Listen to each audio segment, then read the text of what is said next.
born to serve. Some people are leaders, some are labor.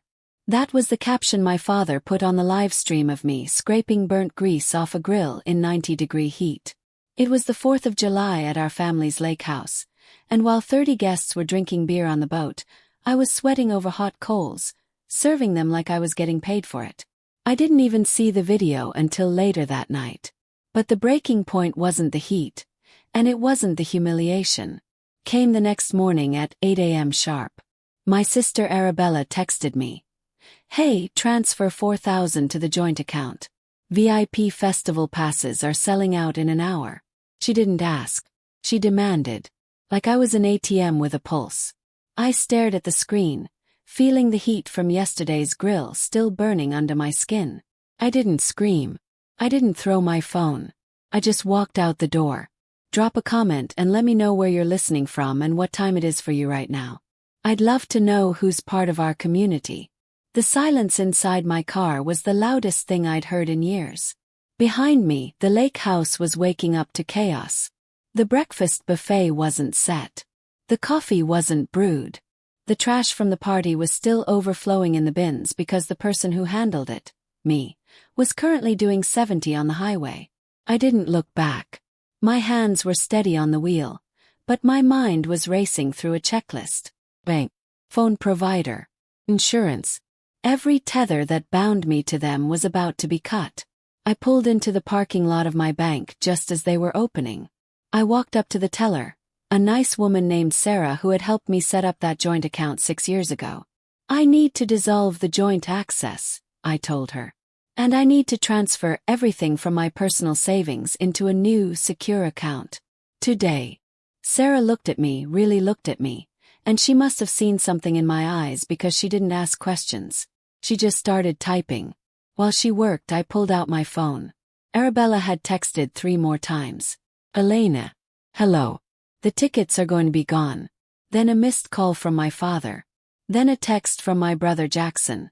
"Where's the coffee?" It was like watching a colony of ants panic because someone stepped on their hill. They weren't worried about me. They were worried about the disruption to their service. I looked down at my hands resting on the cool marble counter. For years, I had convinced myself that staying was noble. That enduring their demands, their insults, their casual dismissal was a sign of strength. I thought if I just worked hard enough, planned the perfect parties, paid the bills they conveniently forgot, they would eventually see me. They would value me. But sitting there, watching Sarah print out the closure forms, I realized the truth. I hadn't been strong. I had been conditioned. It's like an invisible chain you don't even know you're wearing.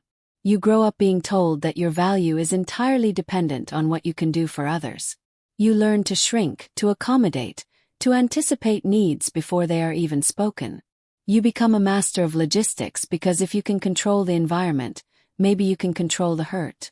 You tell yourself that leaving is impossible because you're the glue holding everything together. But the glue doesn't get thanked. Just gets hardened and forgotten. That grill yesterday. Scraping that grate while my father laughed and live-streamed it to his friends. That was the moment the chain snapped. I wasn't a daughter to them. I was infrastructure. And infrastructure doesn't get to have feelings. "It's done," Sarah said, sliding a piece of paper across the counter. "The joint account is closed. Your new account is active. Do you want a cashier's check for the balance?" "No," I said. "Keep it safe." I walked out of the bank feeling lighter, physically lighter, as if gravity had released its hold on me. I got back in my car and checked my phone one last time before turning it off. Arabella had sent a screenshot of a card declined notification. Her caption, "What the hell is this?" Smiled. It was the first genuine smile I'd had in a long time. It wasn't revenge. Not yet. It was just the first structural beam being removed from the house of cards they lived in. And I was the only one who knew that the ground was about to shake. I started the engine and drove toward the only place that felt like sanctuary. Uncle David and Aunt Laura's house. They were the only ones who saw the truth, the only ones who had ever looked at me and asked, "Elena, what do you want?" Today I finally had an answer. Uncle David's house always smelled like cedar and old books. It was a 40-minute drive from the lake, but it felt like a different planet. When I pulled into the driveway, Aunt Laura was already on the porch. She didn't say a word. She just opened the screen door and ushered me into the cool, dim study where David was sitting. They didn't offer me tea or ask me how I felt. They knew better. They knew I was in execution mode. I sat down at the heavy oak desk and opened my laptop. "I need to show you something," I said. My voice was steady, devoid of the tremors that usually accompanied my visits here. I logged into a secure cloud account and pulled up a spreadsheet I had named the exit strategy. "They think I'm broke," I said, turning the screen toward them. "They think I spend all my money on rent and bad decisions. But that's part of the design. If I look struggling, they don't ask for more than they already do." David leaned in, adjusting his glasses. The cell highlighted in green at the bottom of the screen read $45,000. "I've been skimming my own paycheck for 6 years," I explained. "Every time Dad made a comment about my servant mentality, I put $50 in. Every time Arabella demanded I pay for an Uber she couldn't afford, I matched it in this account. I call it my freedom fund." Laura looked at me, her eyes wide. "Elena, It's leverage," I interrupted. "But that's not the only ledger I've been keeping." Click to the next tab. This one was red. It was a list of every emergency I had covered for them over the last decade. The $1,200 for the roof repair Dad swore he'd pay back. The 3 years of car insurance I paid for Jackson because he forgot to set up autopay. The thousands I'd sunk into Arabella's attempts to become an influencer. Flights, outfits, camera equipment, all under the guise of being a supportive sister. I wasn't just the help, I said, the realization solidifying as I spoke. I was the silent investor in their lifestyle. I subsidized their delusions of grandeur while they treated me like overhead. My phone buzzed on the desk. It was the first time I'd looked at it since the bank. Text from my father. "The guests are asking for lunch. The trash is piling up on the deck. You are ruining this holiday for everyone. Get back here now." I didn't feel the usual pang of guilt. Instead, I felt a cold, clinical detachment. I slid the phone over to David. "Read that." He read it and scowled.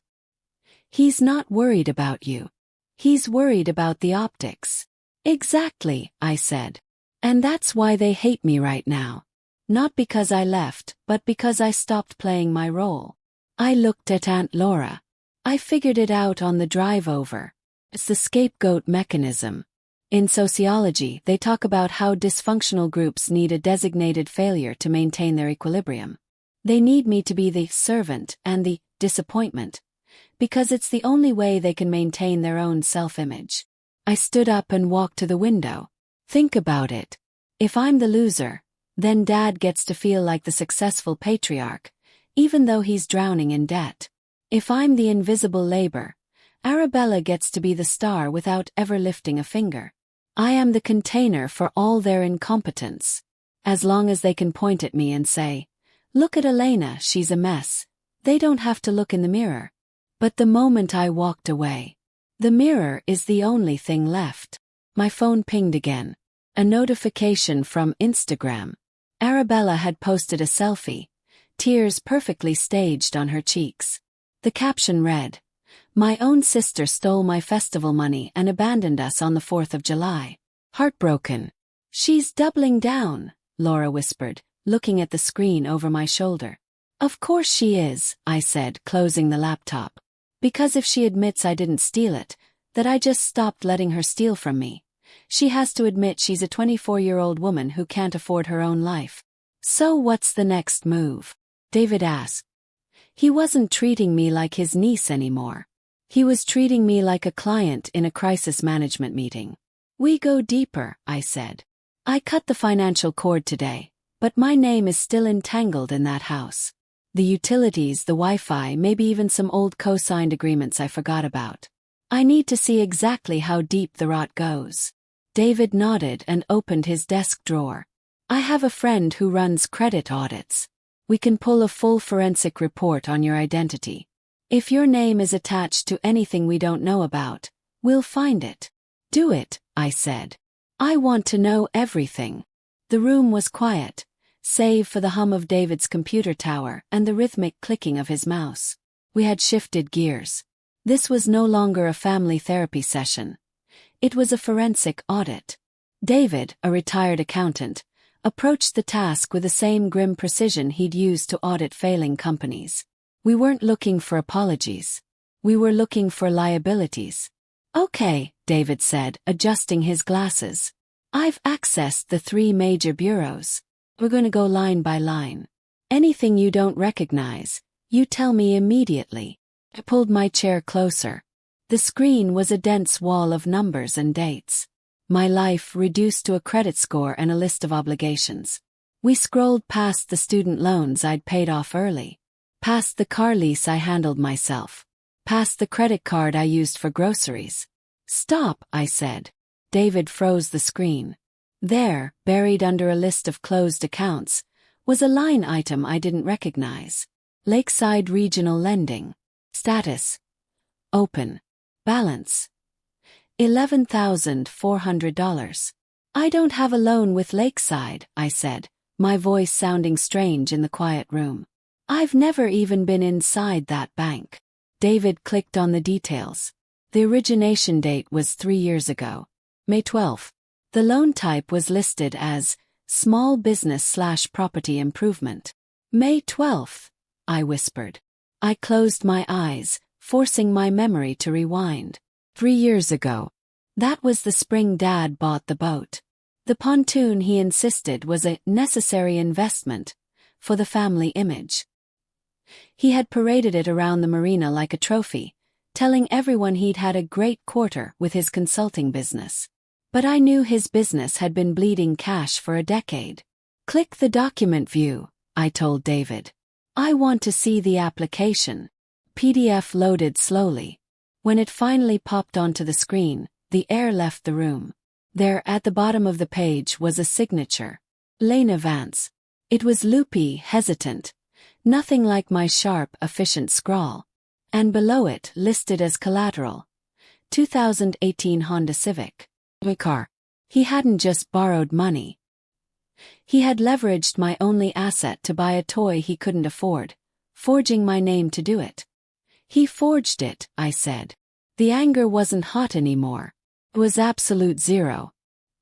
He bought the boat with this. He told everyone he was a genius entrepreneur, and he financed it by stealing my identity. David leaned back in his chair, taking off his glasses. He looked old suddenly. Tired. This isn't a misunderstanding, Elena. This is a felony. Bank fraud. Identity theft. I stared at the screen. For years I thought my father was just selfish. I thought he was simply bad with money and worse with boundaries. But this was predatory. He had looked at his daughter, the one who cooked his meals, cleaned his house, and managed his life, and saw nothing but a credit score to be harvested. He didn't care if he ruined my financial future. He didn't care if I lost my car. All that mattered was that he got to be the captain of his little boat. What's the interest rate? Yes. 12%, David said, his voice grim. He's barely paying the interest. At this rate, you'll be paying for that boat until you're 40. I stood up and walked to the window. Outside, the sun was setting, casting long shadows across the lawn. I thought about the Freedom Fund. I thought about the years of scrimping, of denying myself vacations, of eating ramen so I could save $50 here and there. And all the while, he had been siphoning my creditworthiness to float his ego. Print it, I said. Elena, David warned gently. If we use this, if you report this, he could go to prison. I turned back to him. He didn't care if I went to the poorhouse. Why should I care if he goes to the courthouse? David nodded once. He hit print. The sound of the printer churning out the pages was the only sound in the room. Whir, blick, whir, blick. Sounded like a gavel coming down. I took the warm pages from the tray. The evidence was heavy in my hand. This wasn't just a document anymore. It was a weapon. And I knew exactly where I needed to take it. I'm going to the police station, I said. I need to file a fraud affidavit. Then I'm going to the lake house. They're still there? David asked. Oh, they're there, I said, checking the time. It's dinner time. They'll be waiting for someone to serve them. I grabbed my purse. I'm going to serve them, all right. Just not the way they expect. I was halfway to the door, keys in hand, when headlights swept across the living room window, blindingly bright against the twilight. Tires crunched aggressively on the gravel. I didn't need to look to know who it was. They hadn't waited for me to come to them. They had come to drag me back. Stay inside, Uncle David said, standing up from his desk. No, I said, tightening my grip on the manila folder. This is my fight. I stepped onto Uncle David's porch as my father slammed his truck door. Richard looked rumpled and red-faced, the color that once sent me shrinking into myself. Mom hovered behind him, anxious. Arabella was in back, probably checking her lipstick in the mirror. You think you can run away? Richard bellowed, marching up the walk. You think you can steal $4,000 from this family and hide here like a coward? He stopped at the bottom step, waiting for me to fold. Instead I stood still, calm as a judge. I didn't steal anything, I said evenly. I closed the Bank of Elena. Permanently. That money is ours, he snapped. I have vendors, a reputation. Transfer it now, or I'll make sure you never show your face in this town again. Mom wrung her hands. Elena, please. Just give him the money. You know how he gets. Apologize and we can fix this. Apologize for what? Yes. For not paying for a festival I wasn't invited to? For not funding the life you pretend you can afford? Richard started up the stairs. Stop. I held up the folder. One more step and I call the sheriff. And with what's in here, you don't want police on this porch. He froze. What is that? Lakeside Regional Lending, I said. The name drained his face. Loan 472. May 12, 3 years ago. $12,000. Collateral. A 2018 Honda Civic registered to Elena Vance. I met his eyes. I never signed. You forged my name to buy your boat. He stammered about bridge financing, family next month. Cut him off. You haven't paid a dime of principal in 3 years. You've been floating on my credit score. It was for us, he pleaded. Appearances matter. You committed a felony, I said. Bank fraud. Identity theft. I pulled out a single page. Fraud affidavit. Filed with police and credit bureaus 20 minutes ago. The investigation starts tomorrow. He stared like it could burn him. Take it, I said. He did, shaking. You didn't borrow from me, I told him. You stole. The resource is gone. The bill is due. Inside, Uncle David called the sheriff. Richard pounded the door, Mom sobbed. Arabella clutched her phone. Flashing lights washed the porch blue and red. 2 deputies arrived. Dad tried charm. David named the trespass and the felony report. The deputies escorted them off the property. When the truck disappeared, the silence felt cleaner. In the weeks that followed, the dominoes fell fast. The bank flagged the loan and called in the debt. Richard liquidated what he could. The boat was repossessed, the lake house foreclosed. Clients vanished. Mom hid from the country club. Arabella moved back home and took a retail job. I didn't watch. I was busy building.